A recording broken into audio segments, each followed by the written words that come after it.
Cuarta cuerda, blanco entrelazado con negro en Z. Haki. La palabra mágica extranjera con que se anuncia la emboscada suena en labios del barbudo amable como un chicotazo. Salango, que de tanto ver jugar el juego de los incas hermanos, ha cernido sus reglas, estudia las nuevas posiciones de las estatuillas. El inca negro del ejército del señor del principio es amenazado frontalmente por la mama huaco blanca del ejército barbudo, y los cuadrados pintados a donde puede desplazarse son vulnerables como un desfiladero recién rociado por el paso del Illapa. Atahualpa se rasca la barbilla. Un surco profundo ara su frente. Finalmente, desplaza uno de sus yanacona generales en miniatura de un lado a otro del tablero. Amanece una sonrisa de maíz mal desgranado en el rostro del barbudo amable.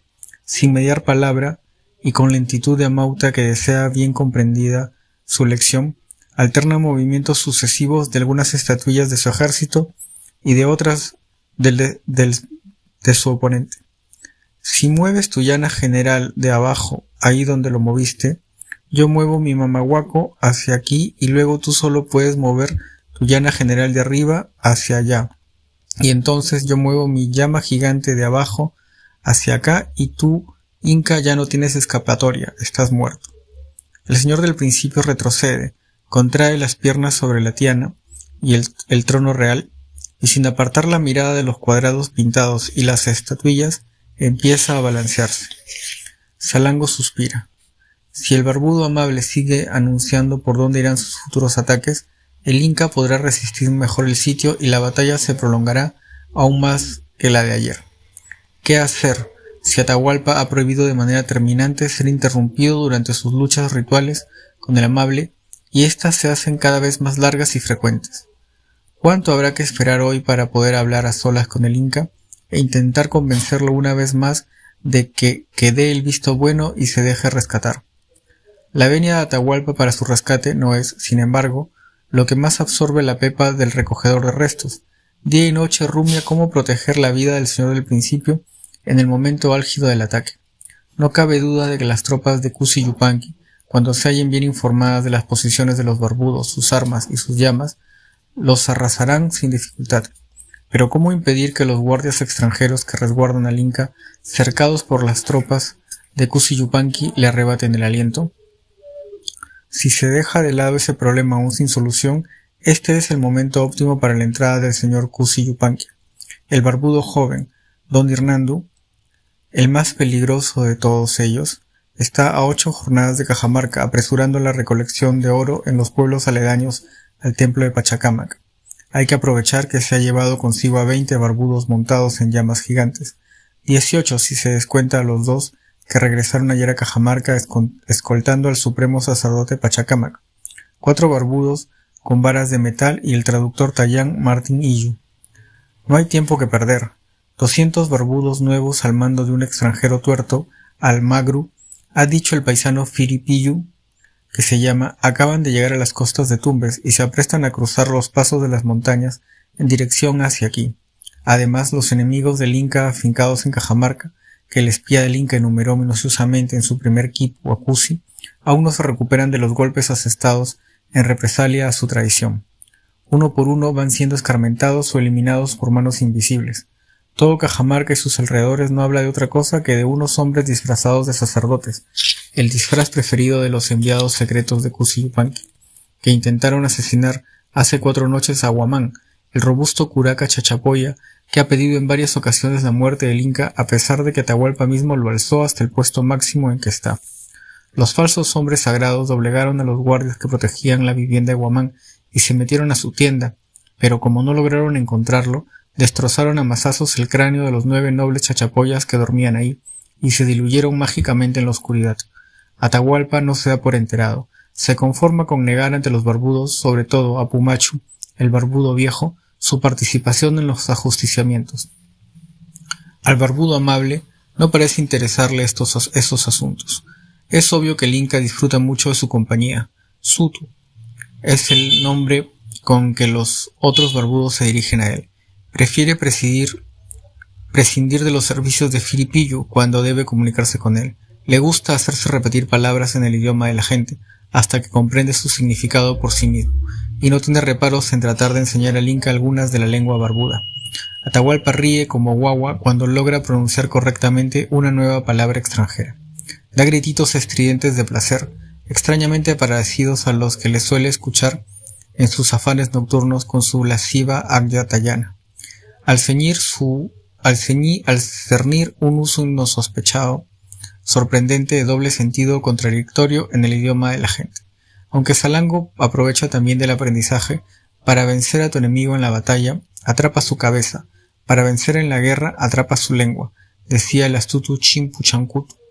Algo en la facilidad del Inca para apropiarse de los sonidos toscos y roncos de los extranjeros parece absorberle la calpa al señor del principio, debilitársela de manera irreversible.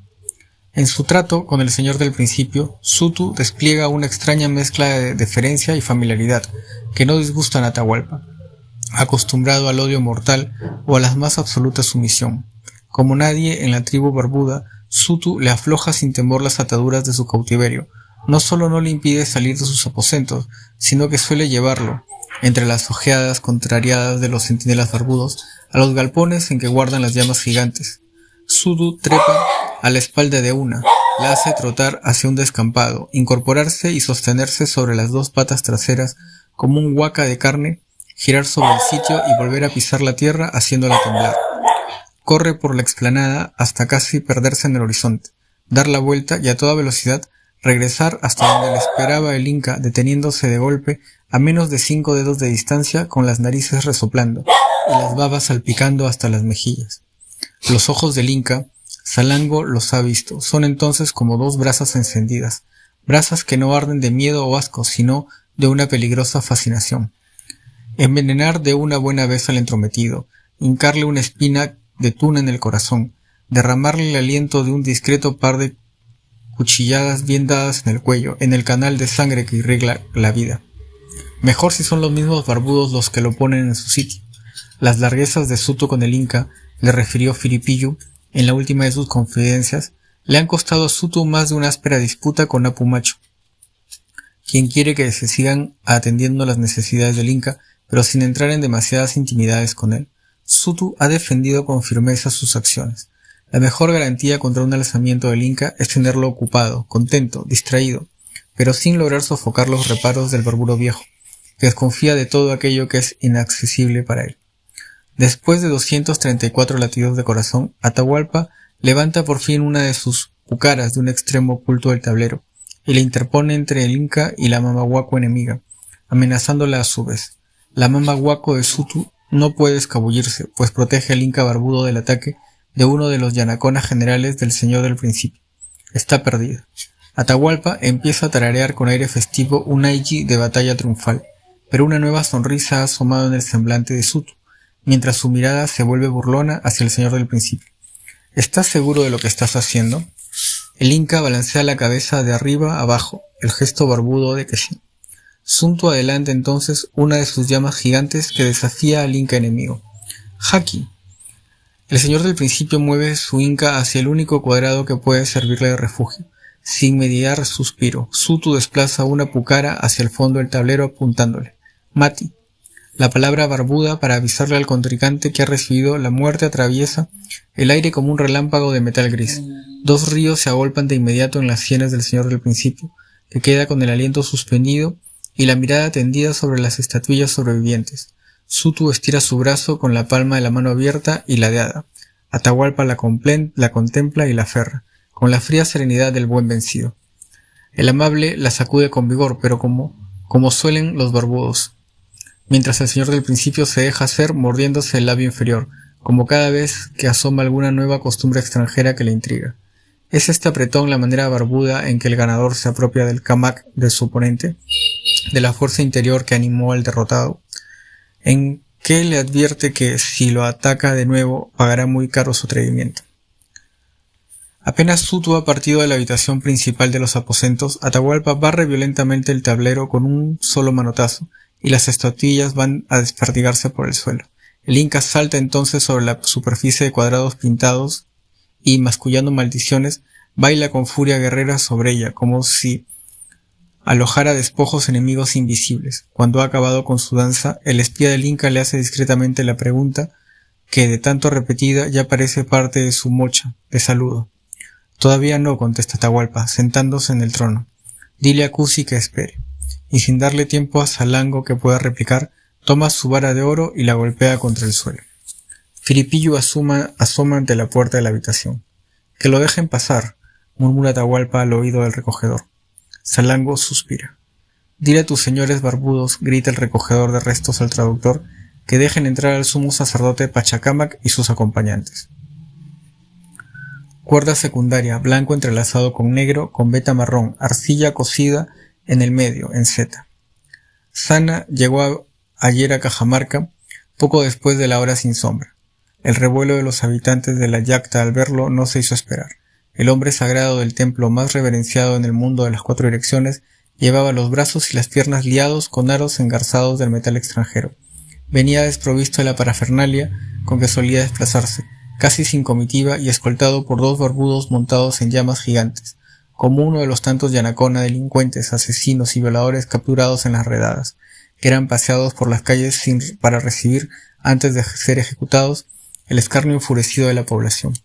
Corría la voz por todo Cajamarca de que el sumo sacerdote, después de darle largas, le había entregado una cantidad misérrima de oro de Pachacámac a don Hernando, el barbudo joven, a su paso por el templo de la ciudad santuario, que había mandado esconder la mayor parte en lugares secretos que se negaba a revelar, decían, y que el barbudo joven, en represalia, había tumbado la efigie sagrada del templo y la había destruido, sin resultado porque el sumo sacerdote siguió sin abrir la boca. A los 2 novicios y a los 7 sirvientes que le acompañaban los instalaron en una choza de paja trenzada donde dormían las llamas chuscas. A Sana, por el contrario, lo hicieron pasar la noche en medio de la plaza, a la intemperie, asperjado por los chubascos de fines del mes de Hatun Pucuy, los primeros del tiempo anual de floración, y celado por el gigante y los vigías barbudos de turno, que le escupían dicterios incomprensibles en el idioma peludo, y le lanzaban piedras desde las 2 atalayas empotradas en el Ushnu. Cuando Sana cruza los umbrales, un vaho apestoso o humedad se apodera de inmediato de toda la habitación. Los centinelas barbudos catean con asco al nuevo visitante y al no hallarle nada que pueda fungir de arma, salen golpeándose las manos una con otra. Sana cae al suelo no muy lejos de la entrada, ganado por el cansancio y el peso de las ataduras de metal ceñidas a sus tobillos. Cadinas, dijo Firipillu, que se llaman, y que le obligan a arrastrar los pies. Le siguen asustadizos como cuyes los 2 novicios. No deben haber cruzado la edad del espantapájaros y son de una belleza tal que perturba al recogedor de restos. Los 2 avanzan al mismo tiempo y se colocan diligentemente detrás del sumo sacerdote, a la altura de sus talones renegridos por el viaje desde Pachacámac, que debe haberles tomado 4 jornadas como mínimo, sin contar las paradas en los tambos para comer y reaprovisionarse. Apu Saña, gran señor de Pachacámac, el único hijo del sol, el que empuja el mundo de las 4 direcciones y hace respetar sus turnos, te da la bienvenida, dice Atahualpa, con tono altisonante y burlón. Sana levanta la mirada. Algo sorprende o escandaliza a Salango. Quizá el hecho de que, con excepción de los barbudos, no ha visto a nadie atreverse a mirar al Inca con ese desparpajo, esa altivez. La cara inmunda y la túnica cubierta de lamparones alrededor del cuello, las mangas y las axilas no logran empañar su soberana dignidad. Una dignidad que, a pesar de su investidura, no empalma del todo con alguien todavía en el cenit de su cuerpo, pues el sumo sacerdote Pachacámac, a pesar de las arrugas que desembocan en las esquinas de sus ojos y de sus pómulos afilados, prematuramente es de la misma edad que Atahualpa. Te agradezco tu hospitalidad, Atahualpa, dice Sana. Tenían razón los que decían que eras tan grande como tu valor en la batalla. Un par de cuerdas tensas y finas surgen en las mejillas de Atahualpa, pero hay en su rostro una sonrisa ladeada, inmutable. Ahorrémonos las alabanzas, sumo sacerdote. ¿Sabes por qué te he traído en mi presencia? Sana suspira. Hagas lo que hagas conmigo, no te diré dónde está el oro de Pachacámac. Atahualpa balancea la cabeza. Su sonrisa se abre hasta cubrir todo su rostro. Apu Sana, Apu Sana, Apu Sana. ¿Crees que te habría mandado traer desde tan lejos para algo tan trivial? Te conozco, Atahualpa, conmigo no puedes disfrazarte. He seguido tus acciones, he cernido tu camaca. Sé que eres, que no. ¿Y qué soy, Apu Sana? Eres un impostor. Un verdadero hijo del sol no profanaría las lágrimas de su padre diciendo que son suyas, como tú. no las entregaría a manos manchadas, manos extranjeras a cambio de su cogote. Un verdadero hijo del sol velaría por los templos de los dioses respetuosos, del que todo lo ilumina, los defendería contra sus enemigos. Así lo hizo tu abuelo, el Inca Tupac Yupanqui, el resplandeciente, quien desde el vientre de su madre supo que en el templo del señor de Ixma se hallaban la fuerza que alentaba la vida, y convertido en Inca, fue a hacerle ofrendas, a edificarle, a honrarle con el nombre civilizado de Pachacámac, el que hace temblar la tierra. Así hizo tu padre el Inca Huayna Cápac, el joven poderoso, que continuó la obra del resplandeciente y permitió el culto del dios Yoc-Yay-Guam Cupa y la señora Urpay-Huachac, la de las tetas que emanan ríos, hijo y esposa del que estornuda terremotos. Los dos se ganaron el amor de Pachacámac y sus súbditos y fueron servidos sin chistar. Tú tienes la sangre de tus ancestros, pero no su calpa. Regalas lo que no es tuyo, ni siquiera los templos del Cusco libras de tu falta de respeto. Un mohín reseco aflora en su rostro. Por eso es que Vilauma, el sacerdote solar que tú mismo mandaste poner en la ciudad ombligo, no está dispuesto a entregar por ti el oro del Coricancha que pides. Por eso Rumi Ñahui, tu propio general de los ejércitos del norte, asesina a los emisarios que le envías para recabar el oro de Tomebamba. No esperes nada de mí, tú no eres hijo del sol, tú eres una fuerza corruptora que quiere destruirlo. Atahualpa contempla al sumo sacerdote en silencio, ofendido por las injurias, preocupado de que la revelación de las dificultades del Inca para la recolección del metal solar hayan llegado, ¿cómo?, a oídos del sacerdote. Apusana, ¿has comido? Sin esperar respuesta, golpea una palma contra la otra. 3 agyas de servicio entran de inmediato trayendo bandejas de yuca asada con charqui, maíz recién cocido y 3 vasos de chicha llenos hasta los bordes, que ponen delante de Sana y sus acólitos antes de retirarse con una leve venia a su señor. Sana desvía la mirada de la comitiva frente a él, pero sus 2 acólitos no evitan a tiempo la visión del alimento y empiezan a babear ante lo que ven. No deben haber probado bocado desde la última parada en el tambo antes de entrar a Cajamarca, hace jornada y media. Come, Apusana, dice Atahualpa. Voy a pedirte un augurio y quiero que lo hagas con la barriga llena. ¿Un augurio? ¿Para qué si no podía convocar a Cajamarca el Inca a sumo sacerdote de Pachacámac? Sana se muerde los labios. Yo no hago augurios, Atahualpa. Es mi señor Pachacámac el que los enuncia si recibe ofrendas satisfactorias. Yo solo soy su intermediario, su portavoz. Es cierto. De todos modos, no debes restarle peso a la experiencia que tienes hablando en su nombre. Con tanta práctica debes haber cernido el sentido en que suelen ir sus visiones, sus predicciones. Nadie, ni siquiera el sumo sacerdote de su templo, puede cernir al señor de Pachacámac. Sus augurios son impredecibles. Atahualpa se levanta de su trono. Con paso lento va hacia donde se hallan las bandejas alineadas. Toma un trozo de charqui, lo parte en 2 y se lleva un pedazo a la boca. Luego bebe un sorbo de uno de los vasos de chicha hasta dejar el quero vacío. Chasquea la lengua, sonríe y abre los brazos. Sigo vivo, Apusana. El sumo sacerdote se incorpora.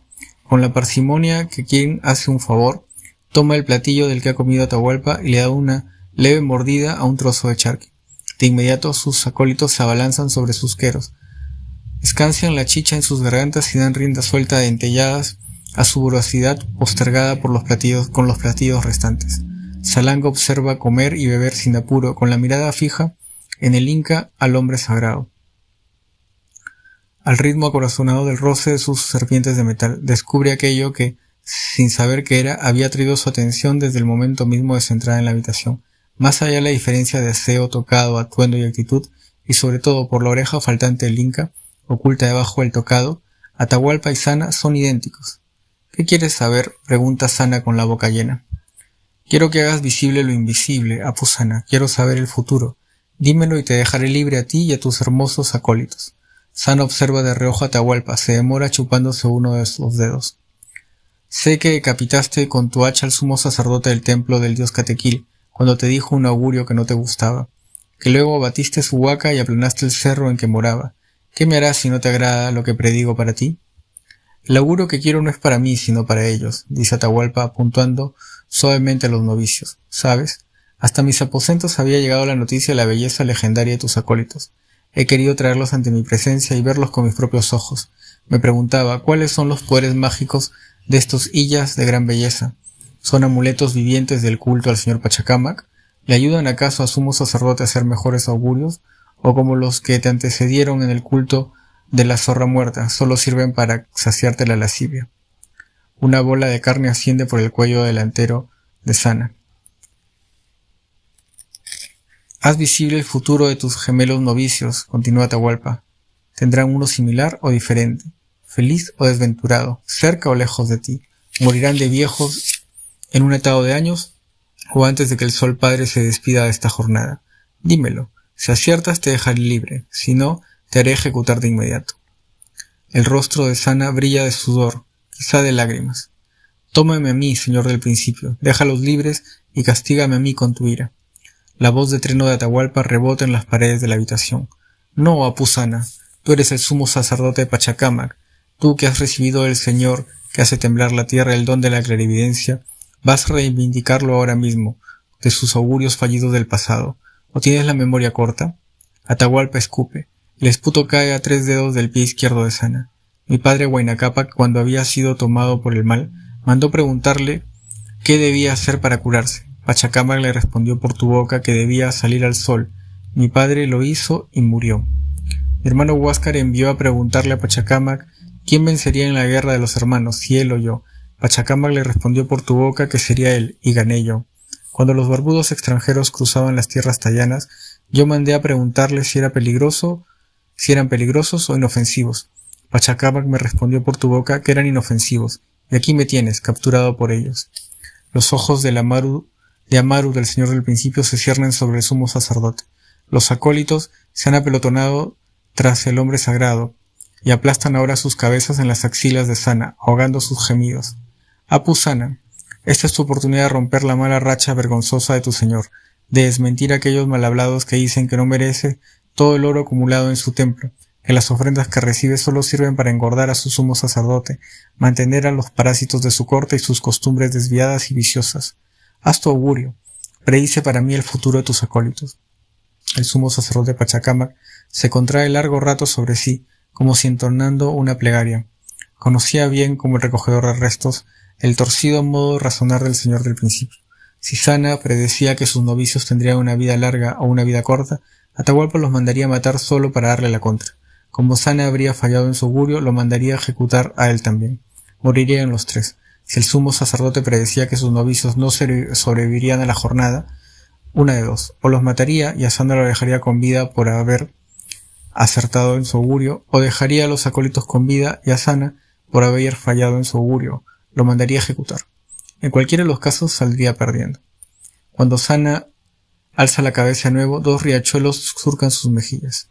Si prefieres, Atahualpa se acerca a Sana, su voz es ahora suave y amable.